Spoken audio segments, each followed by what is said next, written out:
দেখবেন জীবনে যেদিন ভালো হতে চাইবেন আপনার জানা থাকবে যে আপনি কিভাবে ভালো হবেন। যেদিন আপনার মনে হবে আল্লাহর ক্ষমার দরকার, সেদিন আপনি জেনে যাবেন কিভাবে ক্ষমা পায়। যদি আজকে এই মাহফিল মনোযোগ দিয়ে শোনেন, আরে হ্যাঁ, আমি চলে যাওয়ার পরে এই মাহফিল চলে যাবে না তো, কারণ আমি কোনো কিস্সা কাহিনী বলতেছি না, এখানে কোনো গল্প উদাহরণ দিচ্ছি না, সূরা নূহ পড়ে শোনাচ্ছি। কি পড়ে শোনাচ্ছি? আর আপনার ঘরেও এই কোরআন আছে, এই সূরা আপনার ঘরেও আছে, যখন মর্জি পড়ে নিজেকে সংশোধন করে নিয়েন। খুব সুন্দর আলোচনায় আসছেন।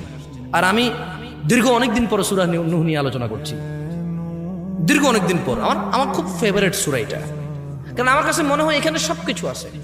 একজন মানুষের সর্বোচ্চ দাওয়াত, মানে সর্বোচ্চ একজন মুসলমান কি করবে, এরপর সে কি কি পাবে, যদি সে তারপরও ব্যর্থ হয় এগুলা করতে, তাহলে সে কি করবে, ব্যর্থ হওয়ার পরও যদি সে এগুলা করে তাহলে সে কি কি পাবে, সব আছে এখানে। সুবহানাল্লাহ। তাহলে শোনেন, তাহলে আমরা কার ইবাদত করলাম? ভয় কাকে পাইলাম? অনুসরণ কাকে করলাম?